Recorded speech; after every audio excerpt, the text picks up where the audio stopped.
नमस्कार, मी कृपा Sapka. News uncut मध्ये आपलं स्वागत. पाहूया टॉप 15 घडामोडी. स्मार्टफोन मॅन्युफॅक्चरिंग मध्ये चीन आजही मजबूत आहे, पण त्यांची ही मोनोपॉली तोडण्यासाठी अमेरिकन कंपन्या चीन सोडून भारतात आल्या. भारतातून उत्पादन सुरू केलं. त्याचे निकाल आता समोर येऊ लागले. तर भारताने काही वर्षातच चीनला त्यांची जागा राखून देण्यास सुरुवात केली आहे. एका रिपोर्ट्सनुसार भारत आता दर तासाला अमेरिकेला 4.43 कोटी रुपयाचे स्मार्टफोन निर्यात करत आहे. विशेष म्हणजे मागच्या वर्षीच्या एक्सपोर्टच्या तुलनेत हा एक्सपोर्ट 253% वाढलाय. भारतीय नौदलाची लढाऊ सज्जता आणि प्रशिक्षण विषयक गरजा पूर्ण करण्यासाठी संरक्षण मंत्रालयाने ब्रह्मोस क्षेपणास्त्र आणि युद्धनौकांवर बसवण्यात येणारी या अस्त्राची प्रणाली देखील खरेदी करण्यावर शिक्कामोर्तब केलाय. ब्रह्मोस हे जगातील सर्वात वेगवान अचूक मारा करणारे क्षेपणास्त्र म्हणून ओळखले जातात. त्याची प्रगती आवृत्ती सागरी सीमांच्या संरक्षणात आता महत्त्वाची भूमिका बजावणार आहे. 3 महिन्यांपूर्वी एडनच्या आखातात अपहरण झालेल्या MV रौन या जहाजाच्या सुटकेसाठीचे ऑपरेशन हिंदुस्थानी नौदलाने यशस्वीरित्या पूर्ण केले. या जहाजावरील 35 सोमालियन समुद्री चाचांनी आत्मसमर्पण केले आणि 17 क्रू मेंबर्सना सुरक्षित बाहेर काढण्यात आले. हिंदुस्थानच्या किनारपट्टीपासून 2800 किलोमीटर अंतरावर ही कारवाई करण्यात आली. तब्बल 40 तास हे बचाव कार्य चालले. मध्य प्रदेशातील श्योपूर जिल्ह्यातील कुनो राष्ट्रीय उद्यानात चित्ता गामिनीने 10 मार्चला 5 बछड्यांना जन्म दिल्याची माहिती देण्यात आली आहे. परंतु केंद्रीय मंत्री भूपेंद्र यादव यांनी आज बछड्यांचा व्हिडिओ शेअर करत चित्ता गामिनीने 6 बछड्यांना जन्म दिल्याची माहिती दिली आहे. यासह चित्ता गामिनीच्या नावावर वर्ल्ड रेकॉर्डची नोंद झाली आहे. परराष्ट्र मंत्री डॉक्टर S जयशंकर यांनी नागरिकत्व सुधारणा कायद्याविषयी म्हणजे CAA विषयी अमेरिका आणि युरोपीय देश यांच्या विधानांवर प्रत्युत्तर दिलंय. असे विधेयक आणणारा भारत हा पहिला देश नाही. जगात अशा कायद्यांची अनेक उदाहरणे आहेत. टीका करणाऱ्या देशांनी त्यांच्या देशात असलेल्या नियमांकडे लक्ष द्यावे असे शब्दात त्यांना सुनावलंय. तेलंगणाच्या राज्यपाल तमिलिसाई सौंदरराजन यांनी आज तेलंगणाच्या राज्यपाल पदाचा राजीनामा दिलाय. सौंदरराजन यांनी राष्ट्रपती द्रौपदी मुर्मू यांच्याकडे त्यांचा राजीनामा सुपूर्द केला. तमिळनाडूतून तमिलिसाई सौंदरराजन लोकसभा निवडणूक लढवण्याची शक्यता वर्तवली जाते. पाकिस्तानात फेब्रुवारीत झालेल्या सार्वत्रिक निवडणुकीत जनादेश चोरणाऱ्या अधिकाऱ्यांवर देशद्रोहाची कारवाई सुरू करण्याची मागणी सध्या कारावासात असलेले पाकिस्तानचे माजी पंतप्रधान इम्रान खान यांनी केली आहे. शनिवारी अल कादिर ट्रस्ट भ्रष्टाचार प्रकरणाच्या सुनावणीनंतर पत्रकारांशी बोलताना इम्रान यांनी ही माहिती दिली आहे. इलेक्टोरल बॉन्ड्स योजना रद्द करण्याच्या निर्णयाचा फेरविचार केला जावा अशी विनंती करणाऱ्या ज्येष्ठ वकिलाला सरन्यायाधीश चंद्रचूड यांनी आज चांगलंच फटकारलंय. मला तोंड उघडायला लावू नका असं चंद्रचूड यांनी संबंधित वकिलाला सुनावलंय.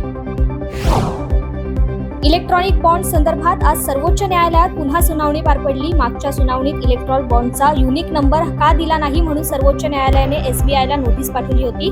आजच्या सुनावणीत पुन्हा एकदा सर्वोच्च न्यायालयाने तुम्हाला पूर्ण माहितीचा खुलासा करायला सांगितला होता. पूर्ण माहिती का दिली नाही असा सवाल उपस्थित करत नाराजी व्यक्त केली.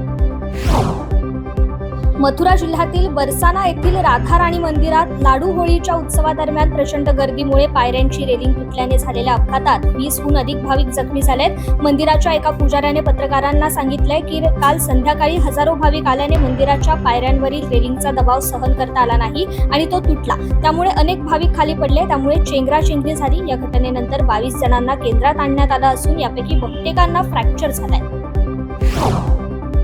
2 दिवसांपूर्वी पाकिस्तानच्या लष्करी चौकीवर झालेल्या बॉम्बस्फोट प्रकरणी आता पाकिस्तानने कडक कारवाई केली आहे. पाकिस्तानी लष्कराने अफगाणिस्तानमधील तहरीक-ए-तालिबान पाकिस्तान या दहशतवादी संघटनेच्या तळांना लक्ष्य केलंय. सोमवारी अफगाणिस्तानमध्ये असलेल्या पाकिस्तानी तालिबान संघटनेच्या अनेक तळांवर हवाई हल्ले करण्यात आले. या प्रकरणी पाकिस्तानी लष्कराकडून कोणतेही वक्तव्य जारी करण्यात आलं नसलं तरी तालिबान सरकारने अफगाणिस्तानमधील हवाई हल्ल्यांचा निषेध केलाय.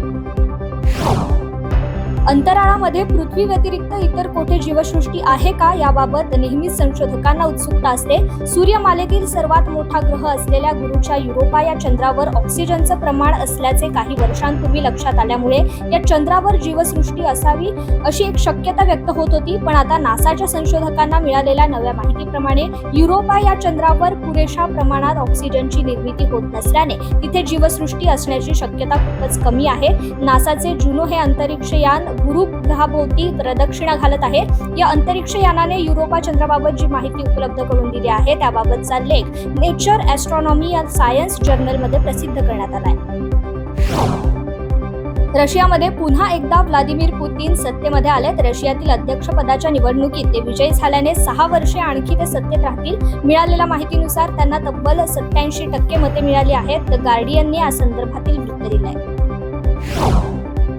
चीन हा सातत्याने आपल्या महत्वाकांक्षी योजनांमुळे सतत चर्चेत असतो. याबरोबरच चीन आपल्या घटत्या लोकसंख्येमुळे देखील त्रस्त असल्याचं पाहायला मिळत होतं. आता मात्र एका अहवालात समोर आलंय की ज्यातून चीनला आता दिलासा मिळालाय. समोर आलेल्या अहवालानुसार जवळपास दशकभरानंतर चीनमध्ये लग्न करणाऱ्यांच्या संख्येत वाढ झाली.